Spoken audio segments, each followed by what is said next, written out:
avons essayé de mettre à profit cette année pour essayer de retisser des liens, convaincus que nous sommes tous, je l'espère, que pour bien travailler, il faut travailler ensemble. Comment optimiser l'accès finalement à l'offre de services, comment diversifier suffisamment l'offre et comment le département peut garantir l'exigence de qualité de ses services.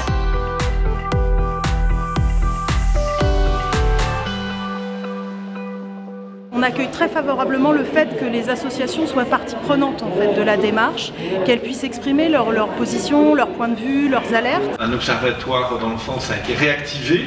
Il y a un projet de service aussi au sein de la PMI qui a été mis en place.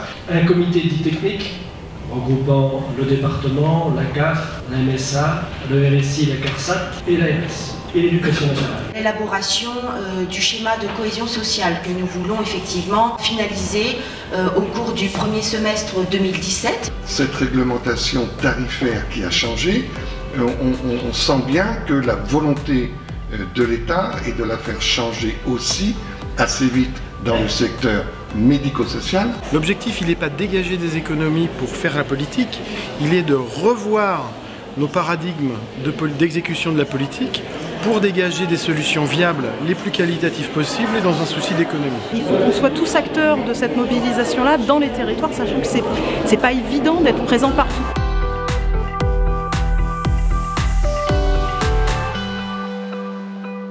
Ce qui est encourageant, c'est ce qu'on constate, d'autres associations l'ont dit, qu'il y a de nouveau un dialogue avec le conseil départemental, ça c'est important. Et pour la construction d'un schéma départemental, c'est indispensable. On a eu des groupes de travail qui ont permis effectivement d'identifier très clairement les attentes des uns et des autres, attentes qu'il était nécessaire de valoriser, clarifier et définir. Définir ce que l'on va faire pour l'année prochaine, notamment avec le schéma de cohésion sociale, qui va être l'élaboration d'une politique départementale pour prendre en compte les questions qui ont été travaillées pendant ces 3 demi-journées. Dans une période où on veut valoriser la coordination, la coopération, à la fois sur les territoires, mais aussi peut-être avec une organisation départementale, avec peut-être des outils communs. La maison de l'autonomie, donc, qui va petit à petit se substituer à la maison départementale des personnes handicapées, sans la supprimer pour autant, a vocation à traiter en un lieu unique l'ensemble des problématiques qui touchent les personnes âgées en perte d'autonomie et les personnes en situation de handicap et leurs familles. C'est la question de comment on relie ces outils-là à une finalité qui est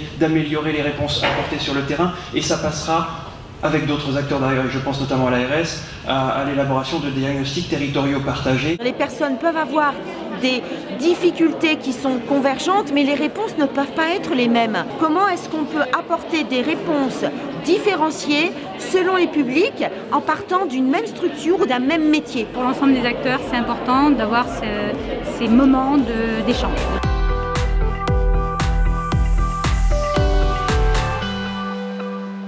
Beaucoup d'échanges ont lieu au niveau du conseil départemental avec les équipes de la CAF. Pour nous, pour nos structures d'insertion par l'activité économique, qui sont 27 dans le Loiret, de tailles très diverses, le passage obligé, c'est la démarche collaborative, qui pour nous est une réalité, avec le conseil départemental, comme avec l'État d'ailleurs. L'idée, c'est qu'on puisse faire évoluer cette offre d'insertion, que cette offre, elle corresponde bien aux besoins de nos populations. C'est comment, dans un contexte contraint, en termes de moyens, on travaille ensemble pour développer des politiques partagées. Et c'est aussi comme ça qu'on avance, c'est-à-dire plus on se rencontre, plus on parle, plus on expose les difficultés qu'on peut avoir, et plus en tout cas on va dans la même dynamique, notamment sur la partie insertion. Sur le Montargois, sur le Pithiviers ou sur le Giennois, les bassins d'emploi ne sont pas les mêmes. Il faut que la formation corresponde aux emplois que l'on peut trouver sur ces bassins. Et je pense que ces rencontres, ces assises sont destinées à avoir lieu chaque année, parce que je pense que c'est une bonne chose à un moment de se poser et de faire le point ensemble sur le travail effectué. Ça nous sert déjà à avoir une connaissance des uns des autres, de pouvoir aussi mutualiser nos savoir-faire. Le milieu associatif a une vieille devise rebattue qui est souvent utilisée, c'est seul on va plus vite, ensemble on va plus loin.